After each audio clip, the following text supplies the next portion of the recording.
Buddy, you ready over there? You ready? I'm not blocking you, am I, boss? No, you're good. You're Okay. absolutely good. Thank you.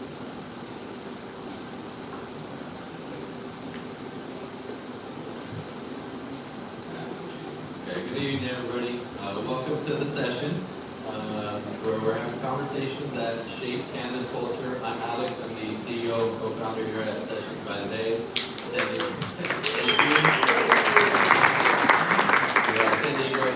first and only cannabis lounge. We created the sessions that have and host conversations about cannabis, and not just the product, but the people, the culture, and the policies that shape how we experience it. And tonight we're talking about probably the most consequential shift in cannabis policy in generations, and that is rescheduling of cannabis from Tier 1 to Tier 3. And we're going to talk about how that impacts the everyday consumers. Helping me guide this conversation, we have a true cultural connector, somebody whose fingerprints are all over California cannabis, and that is Mr. Mikey Kush. Thank you for having me. Mikey is the creator of Nothing But Fire. It's a platform honoring craft cannabis and legacy operators. He's also one of the genius minds behind the network show, which is arguably one of the most influential cannabis trade shows here in California. So super glad to have you here, Mikey.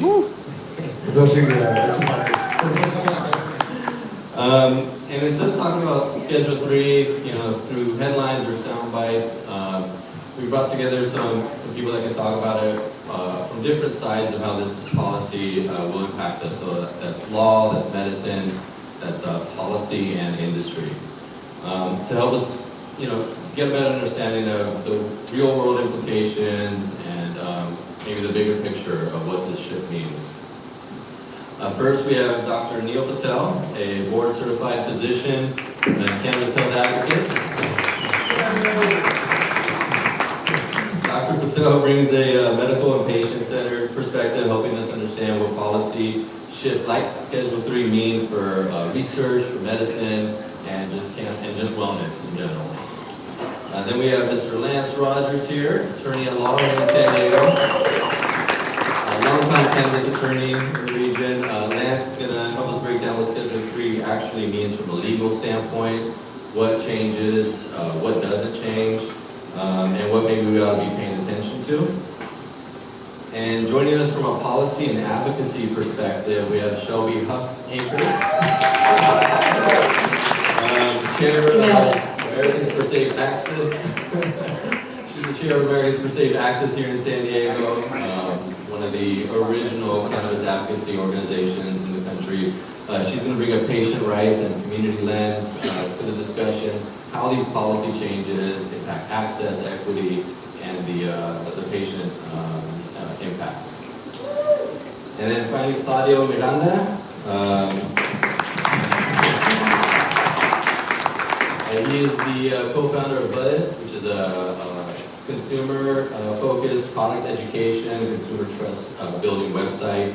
Claudio is bringing us an industry and cultural perspective. He's also a co-founder of Guild Extracts, which I remember back at my shop back in 2015. Legendary. Guy's legendary. Yeah, he's been around for a long time.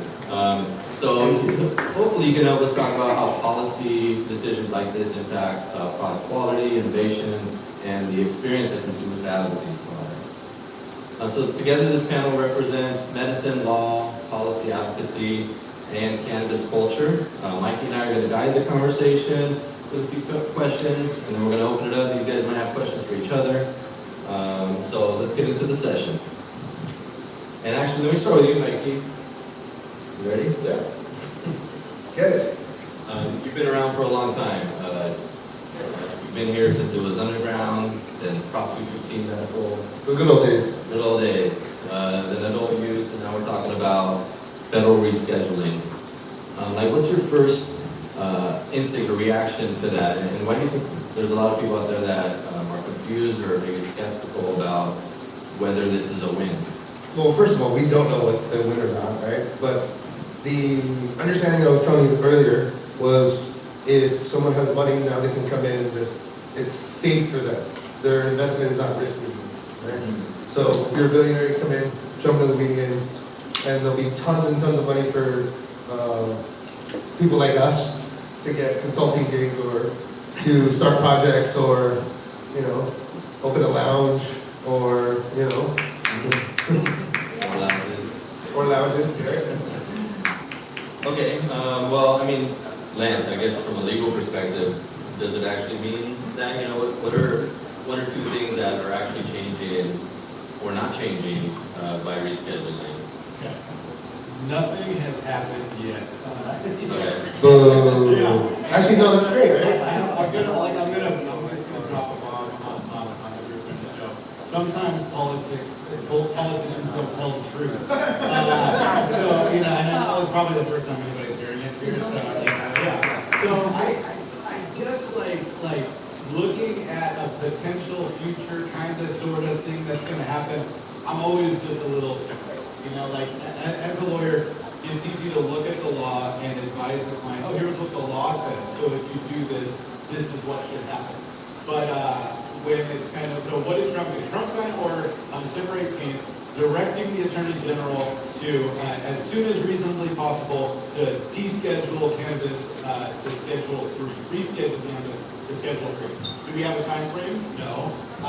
Do we know what that process looks like? No. I mean, another quick reminder too is that Biden did this in his term, but he just kind of did it in sort of like the Biden way, which is like, let's have a committee and let's have lots of people talk about it and go through trials.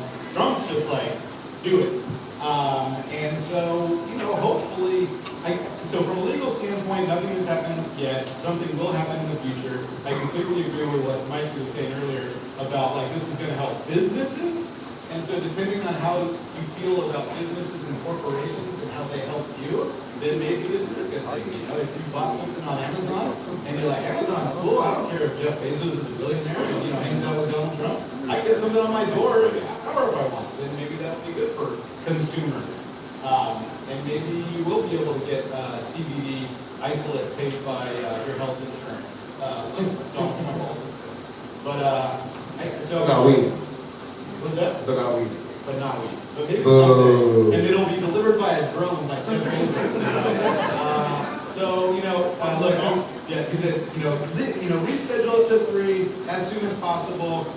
Take a look at CBD, and then that's what happened. And then other than that, it's still illegal under federal law for the time being. Okay, this feels a little different though this time around. You know, he's pretty serious. He gave a date. I thought he gave a date at the end of January for some action to take place. Let's assume it kind of moves forward. You know, like Shelby, like from an advocacy perspective, what do you have any concerns about like how this might impact patient access or what things aren't being considered? Like from the consumer's perspective, we can talk about businesses and how it impacts us, but what about the consumer?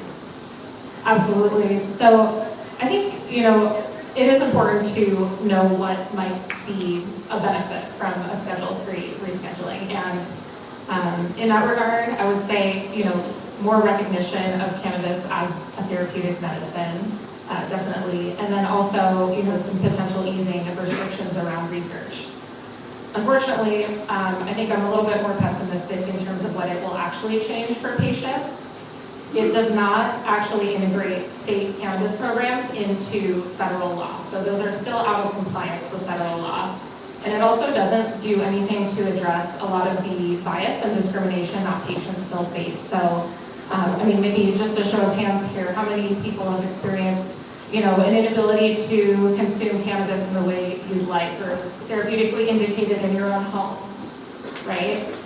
Or maybe you faced employer discriminations because of drug testing requirements, right? Or, you know, just not having cannabis be able to be prescribed through the VA, or, you know, educational loans. So these are the types of things that make me a little bit more skeptical about a Schedule 3 decision because they don't really meaningfully address the issues that really affect patients.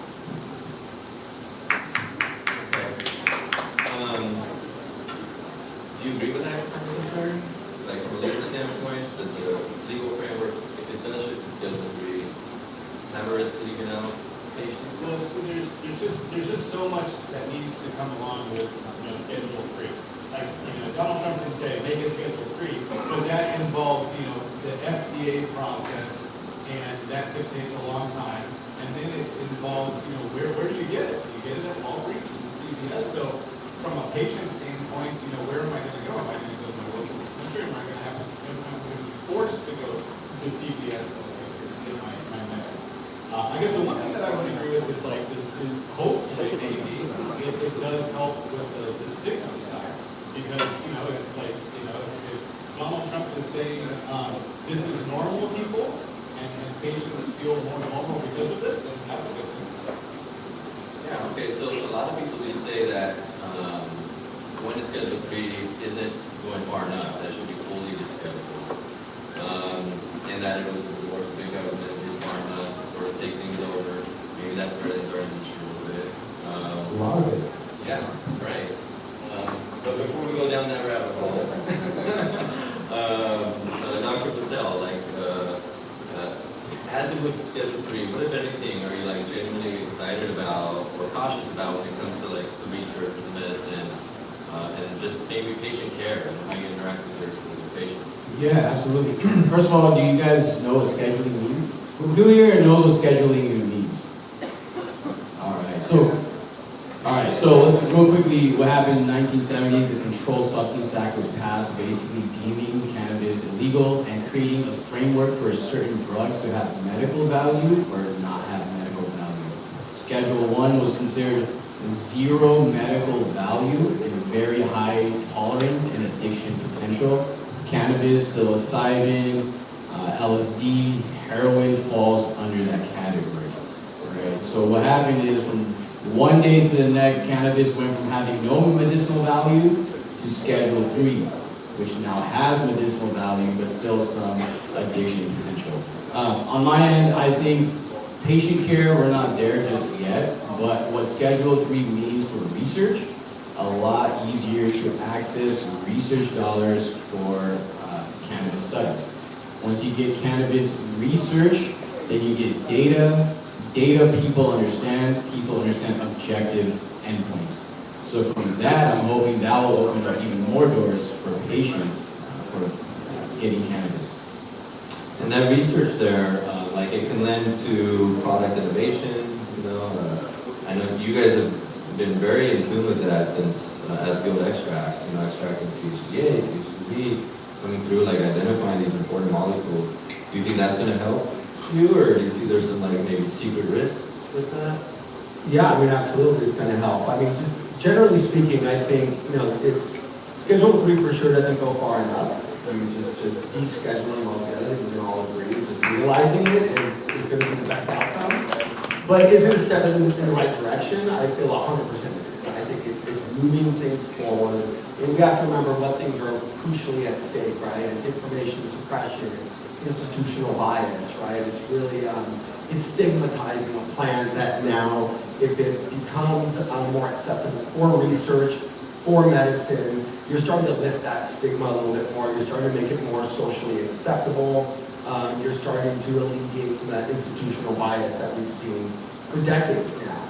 On the question of, with Guild Extracts, we've been, for about 12 years, been making isolates, THCA isolates, CBD isolate.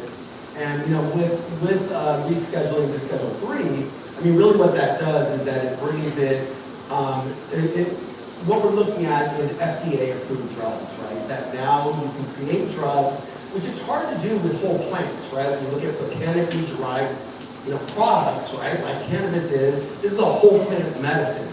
So really, in order to really get it in the FDA product pathway, as it's called, it's going to be a lot easier to do that by isolating the active ingredients. And that's what you find with most pharmaceutical products that we access every day, is that you have what's called, APIs, the active pharmaceutical ingredient.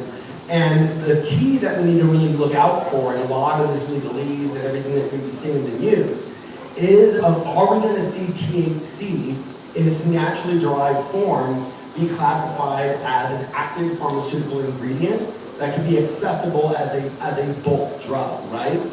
In parallel, we look at something like ketamine that is Schedule 3, right? So if you think, am I going to be able to access cannabis under Schedule 3? Well, anybody that tries to get ketamine today, it's readily available. Like you can literally go online right now and get ketamine delivered to your door. And it's a scheduled, and it is a Schedule 3 drug. Now, but you gotta look underneath the structural layers of how ketamine gets to your door. And it goes through what actually kind of harkens back to the Prop 215 days, where you gotta go through telehealth, like you gotta see a doctor. So for those of you that were around in the Prop 215 days, right, we used to go see a doctor, you should get a prescription, I get that prescription and then go to my local medical dispensary, right?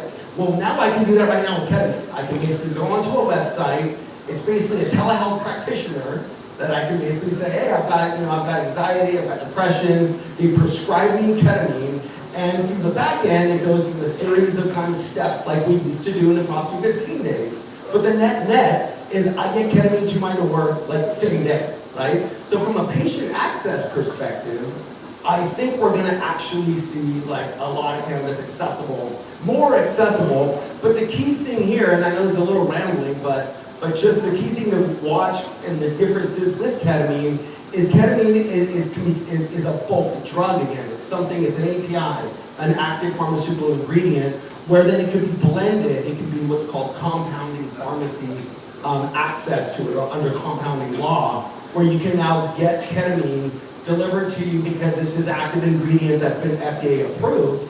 And that's because ketamine was FDA approved in 1999. Since then, a lot has changed in that FDA pathway of allowing bulk drugs. So the key thing that we want to watch out for is THC, or CBD for that matter, going to be allowed as an active pharmaceutical ingredient on a bulk level.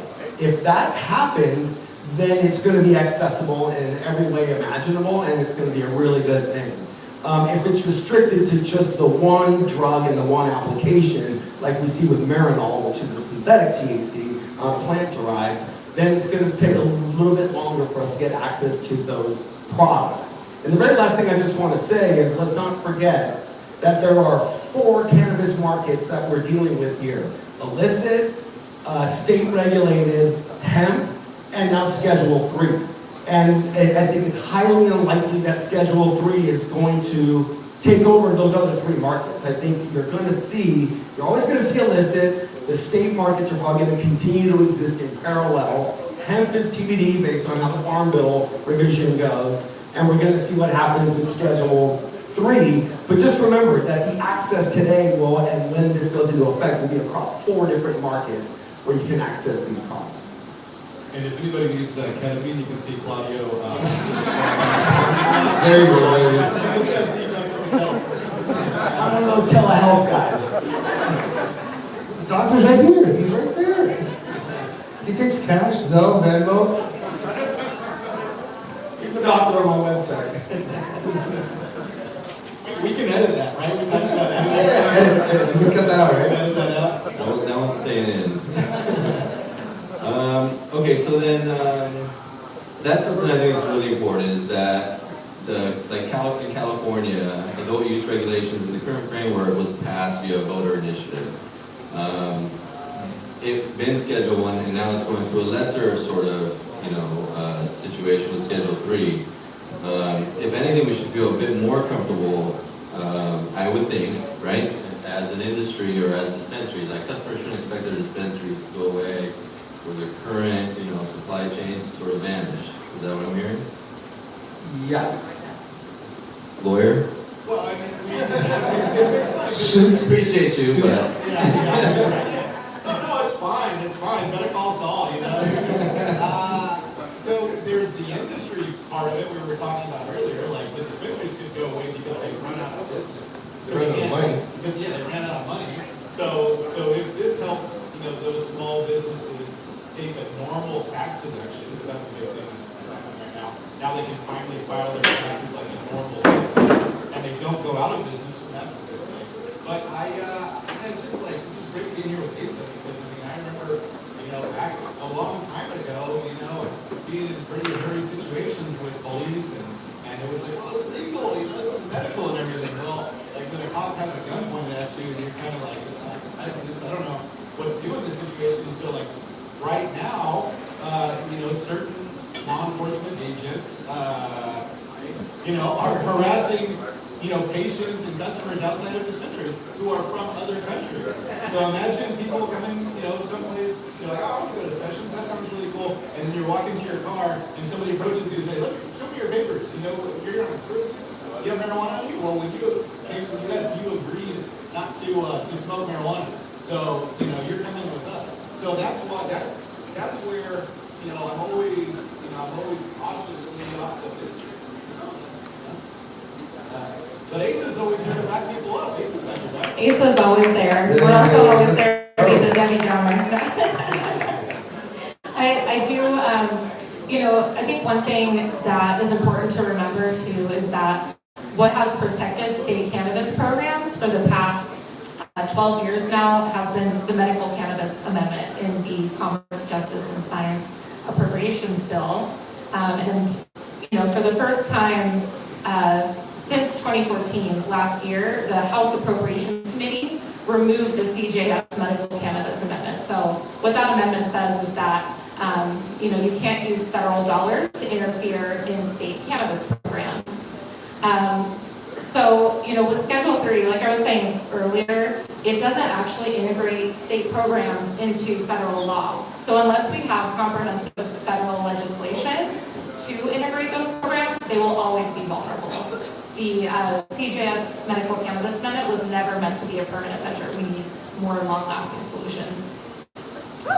What do you think we ought to be, I guess, as consumers advocating for right now as they consider rescheduling, as they work towards it? Are there opportunities for us to sort of advocate for what we need out of it? Absolutely. I would say the biggest thing is just to keep putting the pressure on your federal legislators.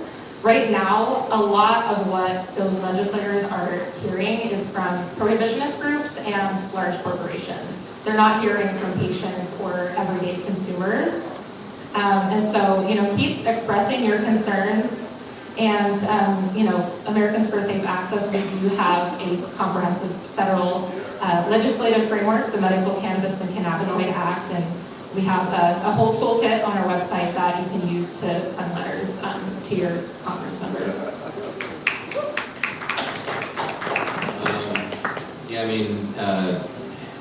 Me being in the industry for a very long time, I feel like we've got this far because of the medical value of cannabis. It was kind of what the feeling that we had that this was a just movement. We were right in what we were doing to fight for it and get it legal and get it into the hands of more people. Even if you're an adult use consumer or recreational consumer, you get medical value out of cannabis, in my belief. So I'm hoping that maybe with research, with some, I think, normalization, that conversations with doctors can happen more, like studies come out. Is there a situation where health insurance starts to cover some of these expenses, or would that require that integration we're talking about? I know Trump kind of mentioned something about CMS, Center of Medicaid, Medicare Services, to possibly get a reimbursement. I think about $500 for CBD-specific products from Medicare. We don't know where that stands. It's just an initial kind of encouragement. I think I wonder if what we're really trying to do is obtain data, right? Medicare, United Healthcare. You guys ever heard of EPIC, EMR, electronic medical records? Okay, they own about 250 million data of different patients in the world.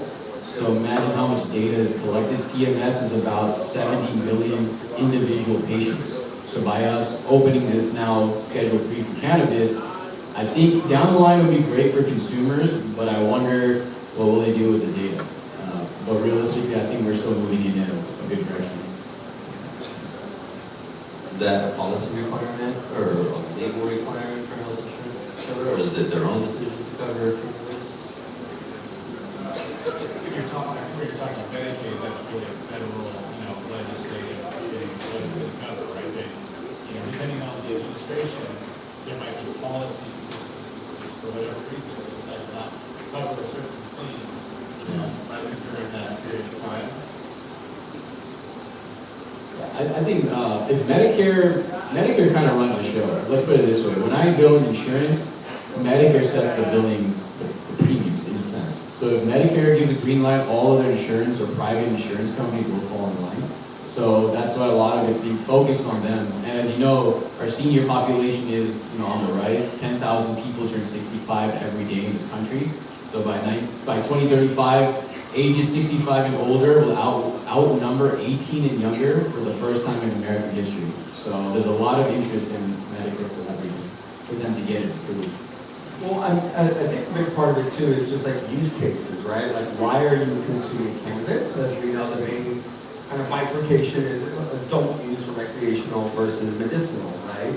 But at the end of the day, when we think about like pharmaceutical drugs, or we think about Schedule 3 and FDA-approved drugs, I mean, usually again, we come out like isolates. We're isolating THC, we're isolating CBD, we're creating pharmaceutical drugs. That process is very costly and time-consuming. You've got to go through about 5 different phases of clinical trials if you're introducing a new drug, of which most cannabis products would be new. There's only a few that have been created thus far, like for CBD, for seizures, or again, like Marinol with THC. But there'd be a lot of novel drugs that come out that target very specific use cases. So if I say, I want to create a drug that targets like migraine headaches or something, I can go through the process as a company for now applying for that through the FDA process. I need to register with the DEA on the one hand, I need to apply with the FDA, I need to get a GMP certified facility. There's all sorts of hoops I've got to jump through. That FDA product pathway is about a 10+ year process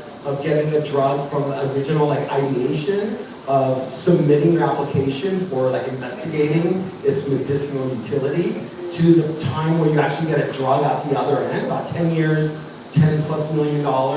So it's a very expensive, very time-consuming process, and that's where it's headed. But that again is just use cases for people that want a pharmaceutical drug that says this drug satisfies this specific use case, like migraines or back pain or something. If you want like whole plant medicine, whether that's for medicine or for recreational purposes, that pathway isn't really going to satisfy that, not at least in the near term.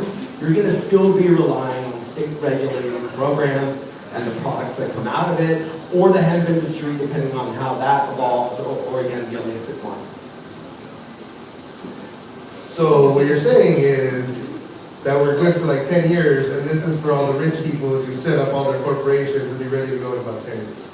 Well, we'll see. The way it could take shape is that if it goes down a certain pathway, the FDA product, the standard FDA product pathway, it can take a long time. There are shortcuts to that pathway. There are ways of expediting that. There are ways of broadening the rules of that, Money. where it could be short. Money. But we'll see. But on the point of money, which is another good topic, is the 280E, right? And that benefits all of us right away. The minute that goes into place is alleviating the 280E tax burden, which I'm not sure that's a topic here. Yeah, well, I definitely have to visit them. My understanding with the 280E issue is that it would still not apply to businesses that are, selling what is considered a federally illegal substance. So I think with the 280E exemption, I don't know if that would actually apply to state cannabis programs, but you can correct me if I'm wrong. We need an accountant on the panel for that. Well, actually on the legal point, there's never been a legal precedent where a Schedule 3 drug was prosecuted for a 280E violation. So in other words, any drug so in other words, today if I take any Schedule 3 drug and I sell it illegally, you can't get me for 280E, and there's never been a legal precedent for getting me on 280E related tax implications. You can get me for tax evasion, you can get me for other related crimes, but 280E has never. So in other words, for all Schedule 3 drugs in the market for all of history, so the short history, 280E does not apply. Okay, you don't want to be the first one. You never want to be the first one. Yeah, I'm the first lounge, so learning that part. First lounge in San Diego. It's in There's some in LA, or? There's some in There's a bunch that failed there. Yeah. Yeah, a bunch of them. None like this, though. That's right, baby. I think part of the concern people have, like as a consumer, we're excited about the research and we want that to happen. But sometimes safety is used to justify control. And there's this other fear about, industry getting taken over, and how that, what the resulting product is going to be for people. Because right now it's very organic, it's cool, there's small craft operators, very diverse. So we know, diversity obviously, and it's a healthy environment right now, even though it's kind of, dealing with things. How does that sort of play out for the consumer in the end? What are they going to be feeling? Are we going to get taxed by the federal government, or are we going to have McDonald's level, weed and stuff like that? Have you guys thought through what that could mean? Monsanto. Monsanto weed? Yeah. No, it's a great point. Like, for us who have been around, cannabis in San Diego since, before there was the Department of Cannabis Control, there used to be like no disrespect, but there were really cool products that you could see with really artistic designs and everything. And then when Prop 64 came in, there's a lot of regulations about how your package has to look, the design and everything, and what's in it. And I want my niece with a toy. Oh, God. Yeah. I want to have a comic book, a toy, Yeah. An accessory. It's a very happy meal. Yeah. Always just cool shit out there. And then, the government's like, that's what children, Yeah, big ass 40-year-old children. Big ass adult children. That's what it's hard.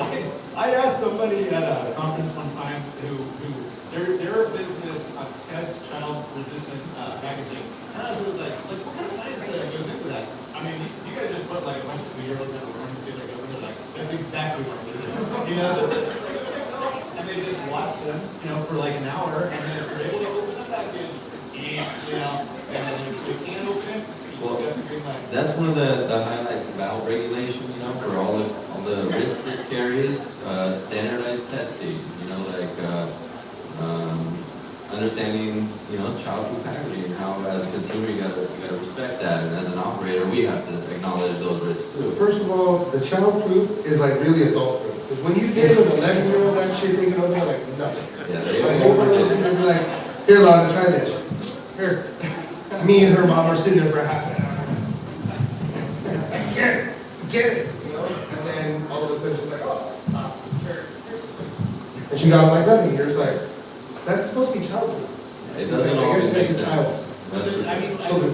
in California, we really, the pendulum has swung, in a very far direction in terms of public protection and consumer protection and safety and all that sort of stuff. The amount of testing that weed goes through before it arrives here is unlike any, botanical product in the market, And Apple, has stuff on it that you buy in the grocery store here.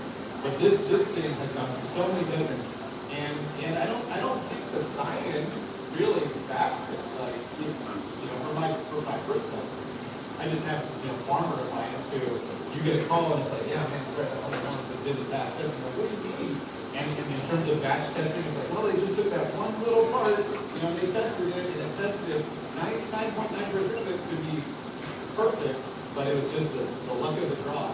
But the other flip to that could be only that 7% could be perfect and the rest could be moldy and terrible. So I have a conversation with the DCC people, and that's right. But I think that's what dealing with the mechanical product and plants is. Yeah, well, maybe bringing it back to consumer access and connecting it to 280E. So for those that aren't familiar, 280E is a tax law that basically says that if you're dealing with a Schedule 1 or Schedule 2 drug, you cannot, as a business, so if you're like a cocaine dealer and you're selling cocaine illicitly in the market, all over the place. the IRS still expects you to pay taxes on that. So whether you're trafficking guns or drugs or whatever, if you're engaging in any illicit activity, the government still expects you to pay taxes on the revenue you generate from that, right? And so there's the 280 tax law, right? So the idea is that when you go, that only applies to Schedule 1 and 2. Once Schedule 3 goes into effect, that means that cannabis companies, because we've been under Schedule 1, what that means specifically for tax law is that we can start to write off normal operating expenses. And that you can't take that lightly. Like what? What's that? like what?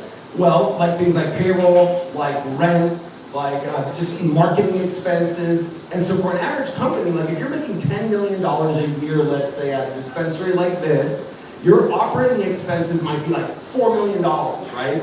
Your taxes on that is 21%, right? 24%, right? So we're talking like about $700,000 to $800,000 that any other company would be able to write off. That the savings of that, you're now as a dispensary or as a manufacturer or cultivator, you're now going to be able to write off those expenses, which means you have a bigger bottom line. You profit more as a cannabis operator.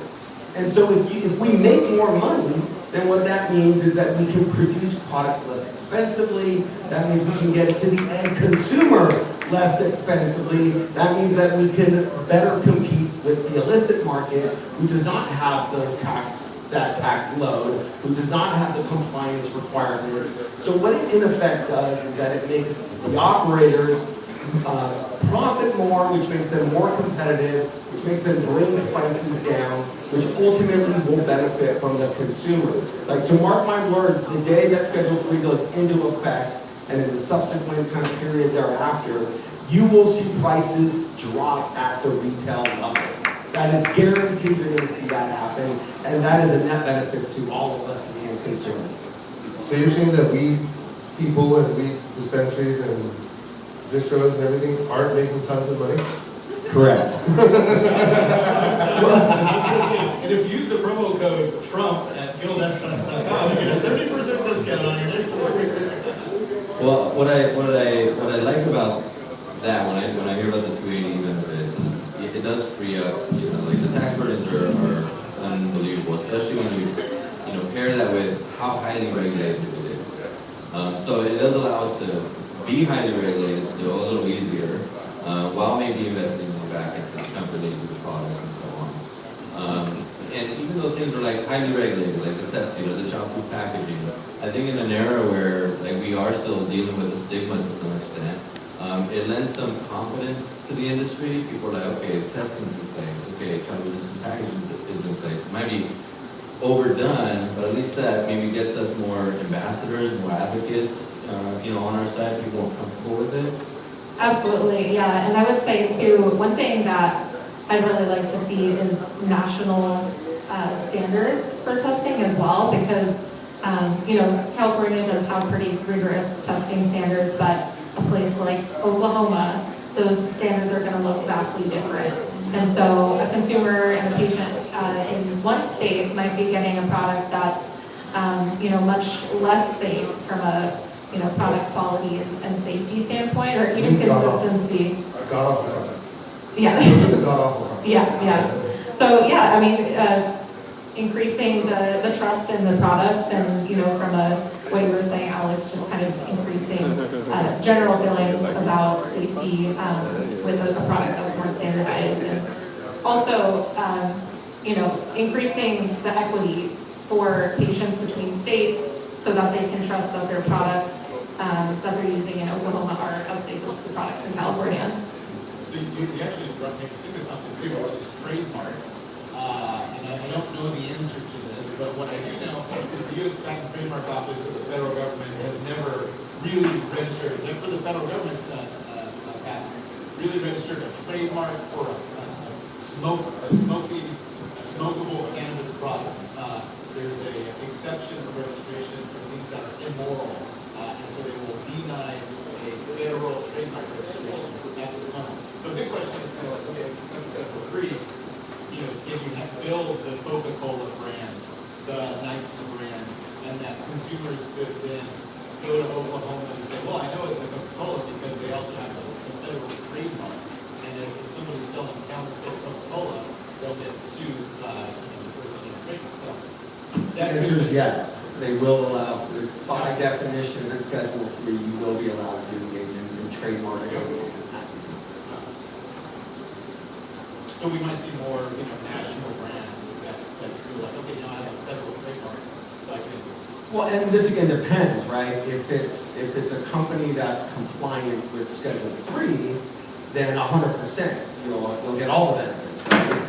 If you're, let's say, like a cannabis company here in California, that's for adult use market, so therefore you're still basically not compliant with Schedule 3, then in that case, there could be some restrictions. So that's an example of where, you know, where definitely will be more restricted, that businesses with more resources will have an advantage over, let's say, a smaller operator on a state, local level, and being able to get things like benefits like trade rights. How many companies have that are ready for that? And then by resources, you mean more money. More money. So the rich people will get to come in and beat up on the rich. But it's better for the end consumer because then they can just order it from Amazon from an app, right? So, Is that what it could maybe look like in 5 years, I guess, or what should we expect with it? Well, again, that depends on how the regulations play out with drugs that get FDA approved. I mean, typically a drug doesn't have to get FDA approved. There's other ways that it can comply with Schedule 3, but that's the primary way to get something, to get like an FDA approved drug for a specific medical use case. Like, yeah, that is a very long path. Or you think? No, you go ahead. I think in terms too, like you have to understand, Schedule 3 means it is a prescription. So I, technically, as a medical professional, somebody would have to prescribe it. But as a doctor, where do I prescribe it? I don't have an electronic medical record. I cannot type in cannabis on my EMR and send it. So this is the entire background framework, I think, once it trickles down to patient care. Because right now it sounds great, I'm excited for my patients, I already recommend it to my patients. But for them to get like broader access as a clinician, we're gonna have to develop either the bigger healthcare systems like Kaiser, Optum, they will have to put that framework in the back end and say, hey, we want cannabis this much dosing at this time. That's step one. Then I say, who's filling that order?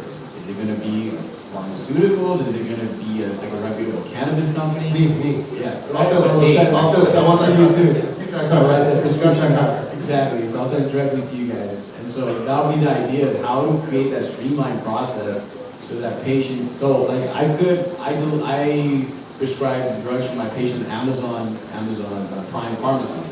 So if I was to prescribe Amazon Prime cannabis, how would that play out? So that's kind of I'll trademark that.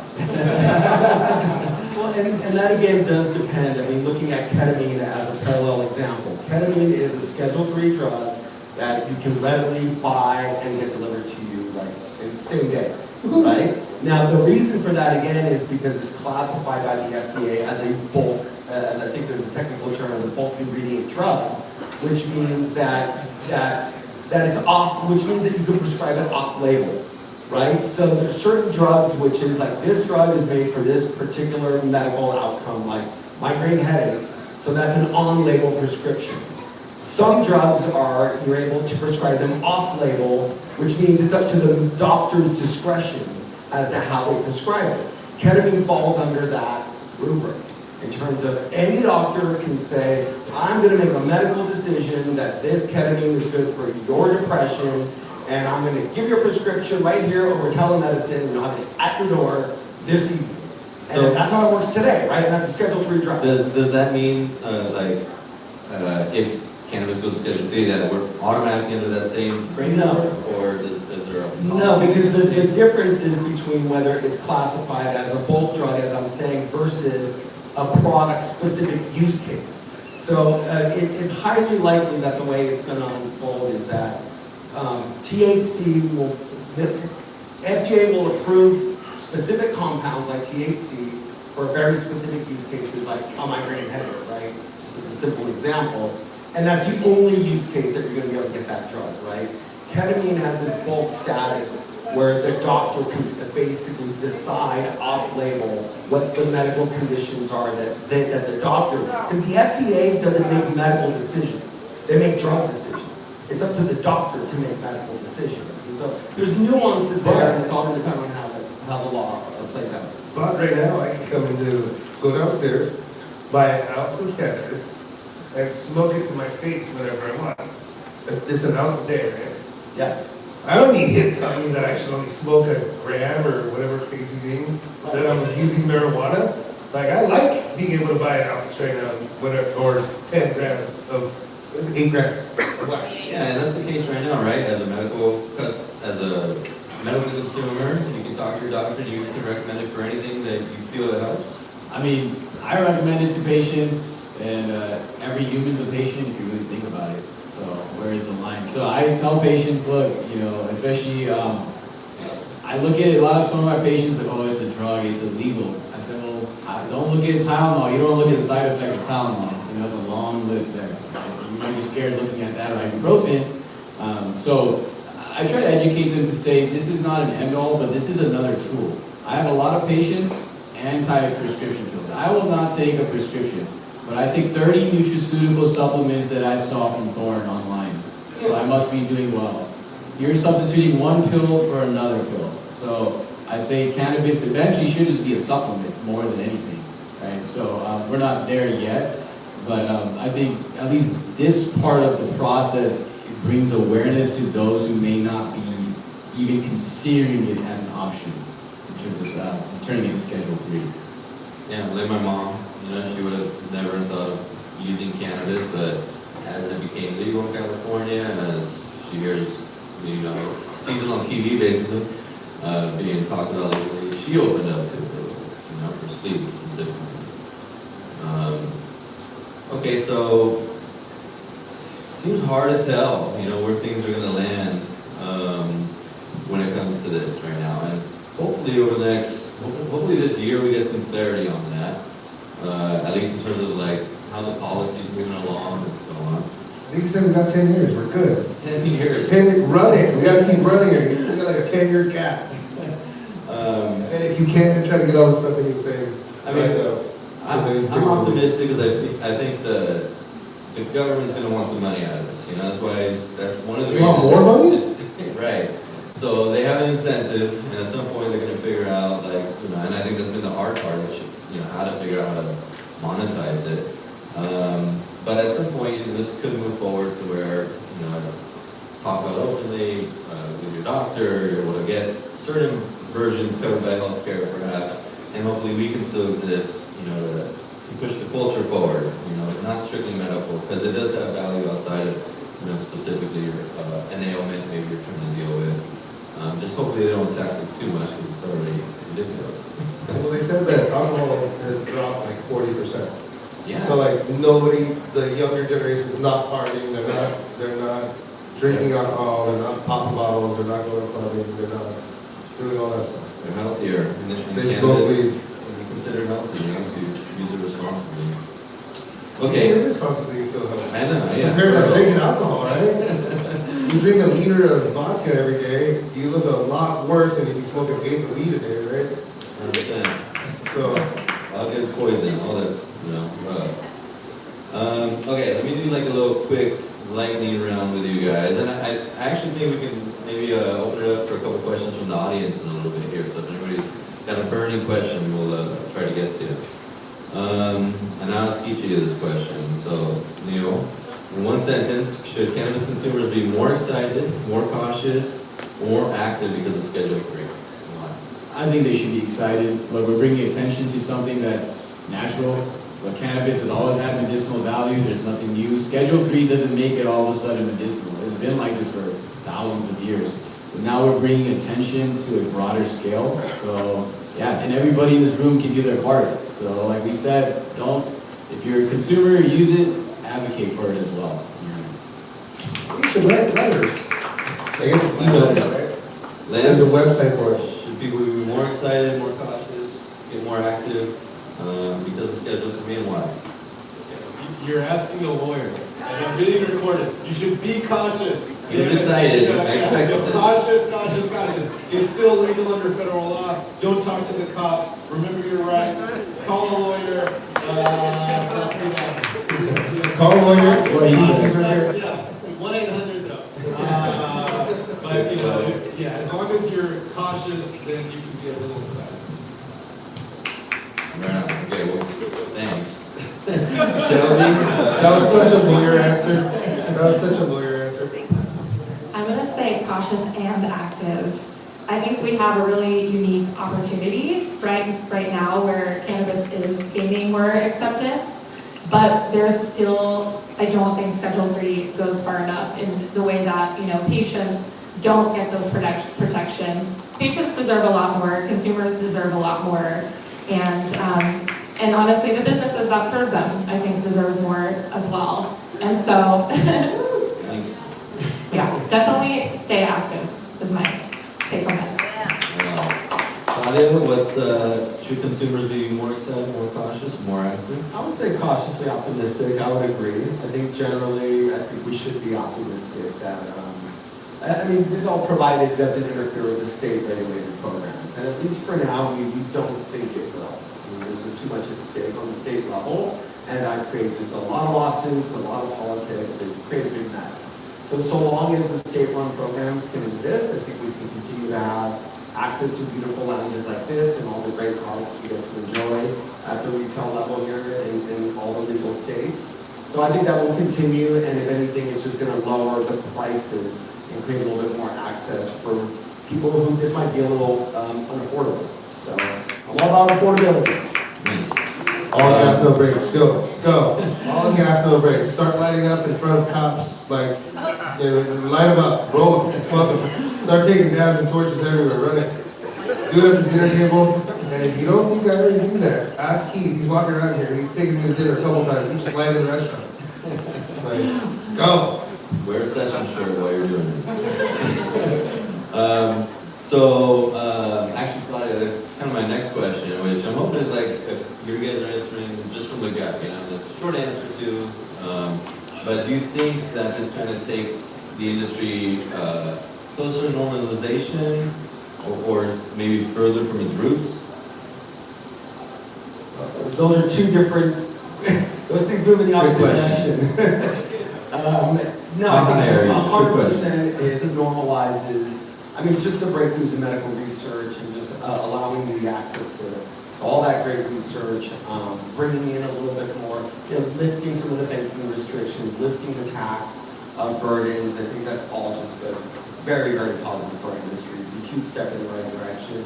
But yeah, look, that step is for normalization and commercialization. Does also have the opposite outcome as it relates to the heritage and the culture, that all of a sudden, cannabis becomes, very normalized. And I think with that process, you sometimes lose some of the core heritage and what brought it to life. But I think that's true of any product, really. What do you think, Shelby? That's a hard one. I think that I'm going to actually say I think it takes it farther from its roots. Just the way that it will incentivize, less full spectrum, whole plant products that the movement really began with. And I also am concerned about the risk of congressional complacency. Like if we get a Schedule 3 decision, we saw this with the CJS amendment in 2014, where Congress kind of threw up their hands and said the medical cannabis issue is solved. And so I think if we get a Schedule 3 and we don't push for more, we risk not actually going the full distance. That's actually a great point. Does going to Schedule 3 complicate the process to descheduling, or does it make it easier at some point? I'll let you try to answer that. Try to be optimistic. These are great questions. If the federal government puts it in the medical bucket, is it like, oh, okay, mission accomplished, it's medicine, and so for anybody else who's not using it for medical purposes, we're going to lock you up. When you asked the trick question earlier, I started out as a criminal defense attorney, 18 years ago, and there it was very serious. You're looking at some hard time in jail with what happened here. And so, on the one hand, I think I'll probably miss, a lot of the heritage and the authenticity that brought us to where we are today. But, it's sort of the trade-off, I guess, of not going to jail for a long time. We made a lot more money when we go to jail, though. No, I know. With high risk, high reward. Okay, what about you, Dr. Patel? I think it moves towards normalization. Like on patient side, something about illegal versus legal, at least at this moment, from having no medicinal value to having medicinal value, it gives people or patients, at least on their lens, like another tool, right? So I'm excited for that because I've had a lot of patients, oh, I will not touch it because it's illegal and it's a drug. It's like, well, Tylenol's a drug, ibuprofen's a drug, right? In terms of the culture, this is the culture, right? There's history books for this reason. Create the history that you want to create. You can be part of the culture. Education is huge in terms of that. So give a shout out to Mo, Cannabis Public School right here, huge in education. So please, right, the goal is to create the community to pass on the culture, if not for us, the next generation. So we get a chance to write the story and be part of it. So I think it's been a great conversation. We've covered a lot of ground. But like I said, I'd like to see if there's any questions from the audience. Anybody have any? Do we have a microphone that we can have? Oh yeah. Thanks, Marcos. Shout out to Marcos. Marcos put this horses all Let's together. go, Boy, Rudy. God, he was. Rudy. Okay, question. Yeah. Uh-oh, Marcos. Uh-oh.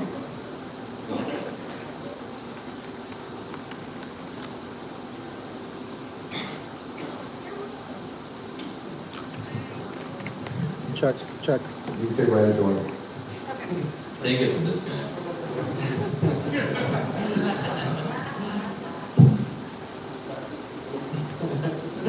Thank you, Marcus, for this great event, and to the panelists, Dr. Patel, thank you for your shout out. I am a nurse educator, and let me just think of what I want If you could keep the mic as close as possible. So, you may have touched on will the pharmaceutical companies get involved in cannabis and will it ruin the heritage of cannabis? And I think there's been a history of isolating the cannabinoids since 1964 in Raphael Michel and isolated THC. And since then, we've been isolating cannabinoids to study them.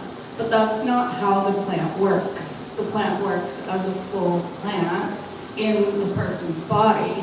And pharmaceutical companies have tried to optimize the endocannabinoid system, but their products block activity at CB1 receptor. Like take, for example, rimonabant. It was a weight loss drug. People lost a ton of weight. They blocked CB1 receptor, but people got very psychiatrically ill. And so that's, again, not how cannabis works. It's a modulator at receptors. It doesn't block completely and cause like a ton of side effects.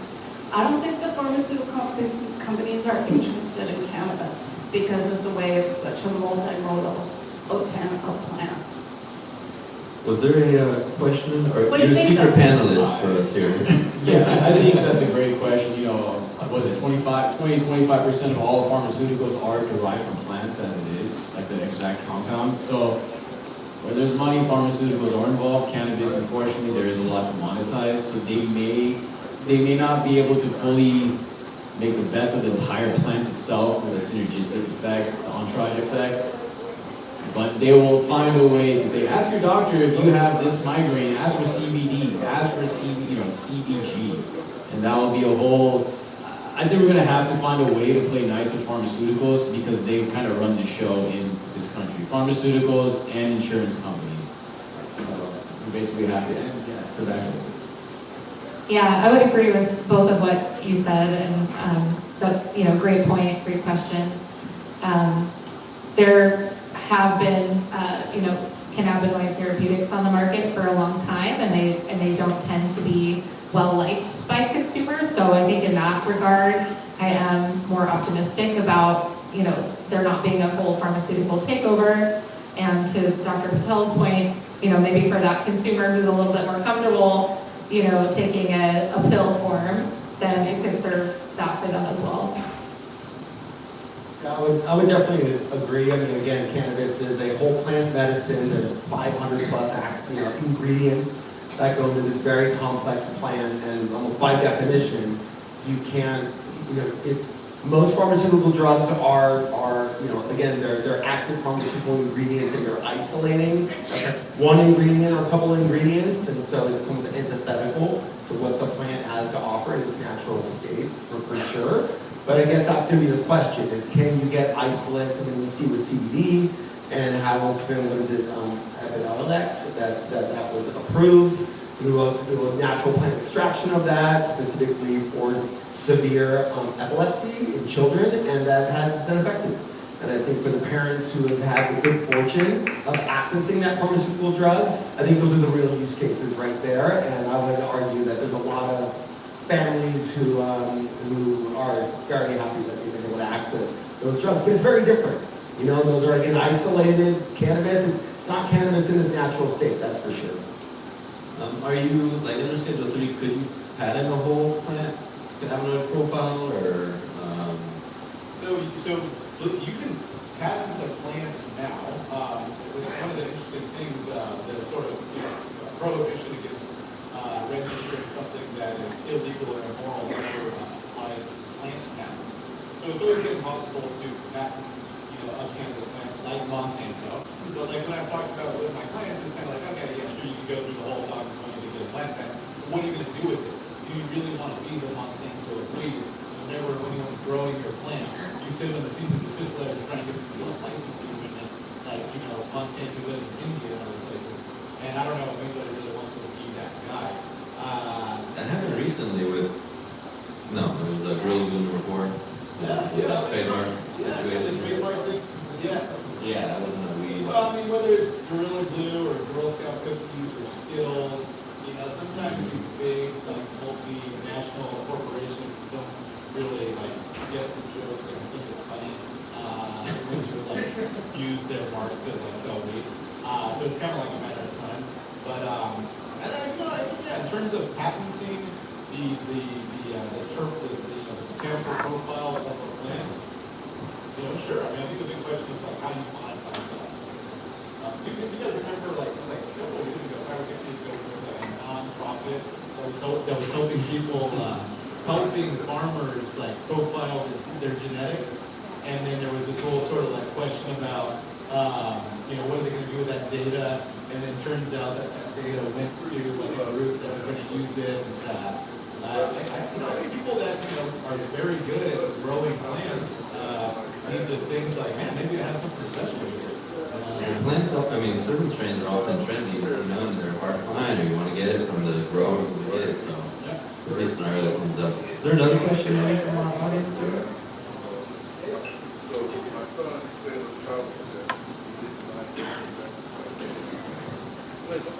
Great conversation. I'm Valerie.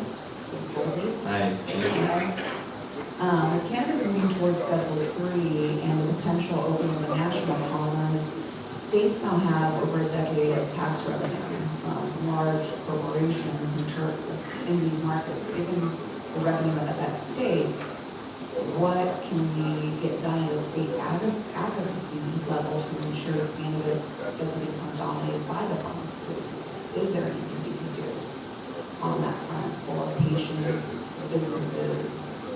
I think I heard Lisa, you guys are pushing for like a federal policy that would integrate the state framework?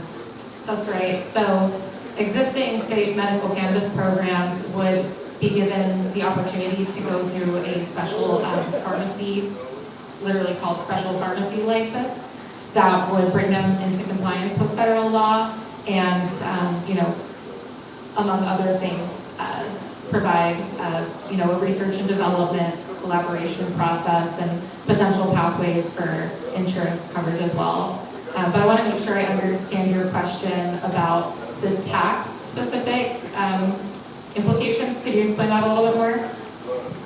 Not about the tax implications, more of the data that we have in terms of the revenue it generates for the state on a state level and what the states are doing with that tax revenue. When you open a federal channel, how much more they want to tax. Also, where is that going towards on a federal level? Nothing. They do nothing with it. They buy Ferraris and Lambos and houses. They do nothing with it.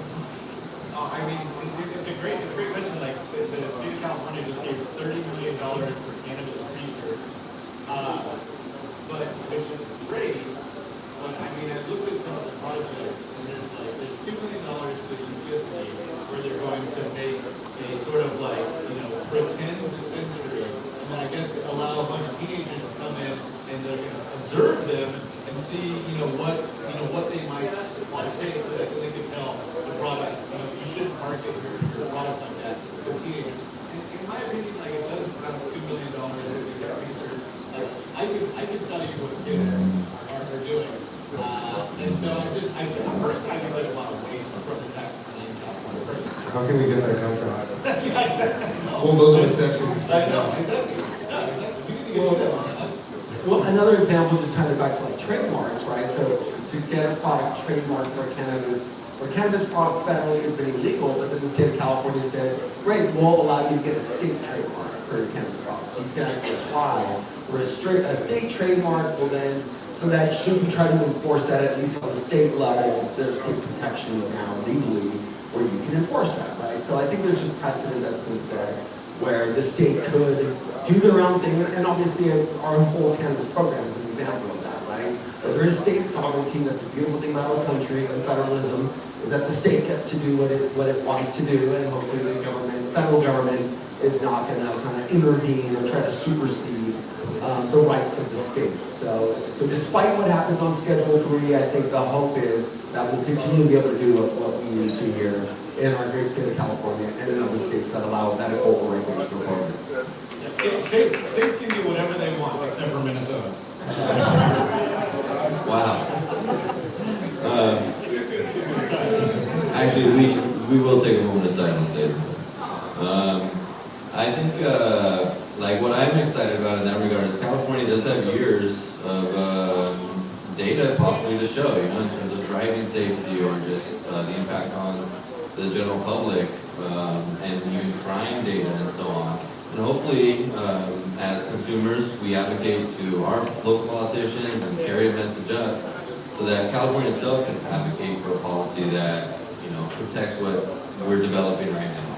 I think that's potentially a huge, opportunity that the states can participate in for us. And certainly they have some incentive to protect what they've invested so much into already in terms of our state framework. Yeah, I think, like you mentioned, data is really the biggest question. Data is currency at this time, so that's literally number one. So data is a double-edged sword. Obviously, California, with its population, we have a certain amount of resources and data we can get here. But to go back to who's getting the funding right now for cannabis in California, UC systems. I used to work at UC Irvine when I went to school there. We did research. I studied, my boss research. UC Irvine owns the data, not the people that research it. So there'll be a lot of interest to see as more cannabis research gets out. If they patent something, is it going to be that person or the school that owns it? So that'll be a whole different conversation. Well, here in San Diego, UCSD has the Center for Cannabis Research. They're doing a study right now about how people are impacted, their motor skills, driving, after dabbing specifically. In fact, they pay $390 to dab you out and test you in a video game. I don't know, you're gonna give us I used to dab and drive, and there was the old school Home Depot torch dab. As you're driving, heating it up, driving, and then the nail. we definitely need to study this. I mean, Medical anomaly, not everyone has the tolerance that I have. But I just want to throw in to be the outliner of that. To be like, look, it can be done. They need to be able to pass this test or whatever. And I want to be like, look, just keep doing it. How does Nike do it? Yeah. Okay. Well. No, I want to go back and say, I'm all for research, and I think California's leading the country with the research. It's just the tax is so high. I think they should kind of take a look at the amount of taxes on the products. That may happen organically. There's already cities that have eliminated their local tax because it's unsustainable the way it was. A lot of high hopes for it, but the reality is people are price sensitive and just overtax people. You create a new prohibition market through overtaxation. And I love taxes, but when you're taxing something at almost 40%, that's a new prohibition. Yeah, it makes it inaccessible for a lot of people. I do not like taxes. Okay, so I guess one last question before we close. What's the most important thing you want cannabis consumers to take away from tonight? Let's try to keep our answers short. I'm high. Trying to keep up is hard. What's the most important thing? And just that I feel that it's advancing. That look, if we look at cannabis legalization or deregulation, whatever you want to call it, I think it's moving in a positive direction. Like incrementally, we're making steps forward. Rescheduling the Schedule is certainly not perfect. It leaves out, it does not address a lot of really important things. But it is a step in the right direction. And we hope that the powers that be are just going to let it unfold in a way that's going to be beneficial to us all. And I think as Lance started the conversation, there's a lot of unknowns. So that's I think at the end of the day, we don't know. And let's just hope that that it is truly going to be a step in the right direction. My take-home message would be not to settle for less. We have a real opportunity here, and now is not the time to sit back. We can demand more. So keep it short and sweet. Marijuana is still legal under federal law, but I thought of a new defense tonight.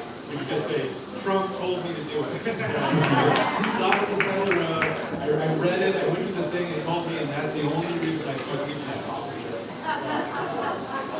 But yeah, just be cautious, but otherwise, it's normal. It's normal. Neil? I think you guys should be optimistic, right? Cannabis has done so much for my life. I'm sure it's helped you guys. So if you guys enjoy the plant, respect the plant, and do something for it for once, help out the plant, right? So do your part, right? Speak up, get in touch with your local Congress members and everybody. All gas, no brakes, smoke everywhere. All gas, no brakes. That's what I need to take away. Smoke everywhere, light up everywhere. Anywhere they smoke a cigarette, smoke weed. Yeah, it makes it hard to stop us. Okay, well, I want to thank all of you guys, all the panelists here for coming to the discussion. Appreciate the honesty, the nuance, just the expertise in your field. We're hosting these conversations on a regular basis, hoping to bring real value to our consumers. The idea is that the more you know, the more educated we can all be, the better ambassadors we all become for the industry. And that's going to help us keep this moving along, hopefully in a positive direction for all of us. And these guys are going to stick around, so if you didn't get to have your question answered, you know, grab them before we take off. So yeah, you guys all have a lot of wonderful information. I've known Lance for a very long time, back in one of the first lawyers in San Diego defending cannabis dispensaries. So appreciate him. Extracting back when Bill was doing it, super risky. I mean, you were going to jail. He's legendary, legendary. Yes. So thank you all, especially to Mikey. Thank you for some real life. Yeah. Thank you to Sessions. There you go, thank you, Sessions.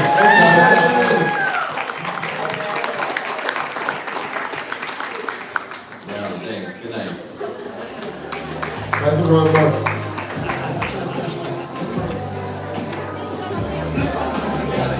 Oh, if you need ketamine, see Claudio, but go see the doctors first.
Yeah, on the right.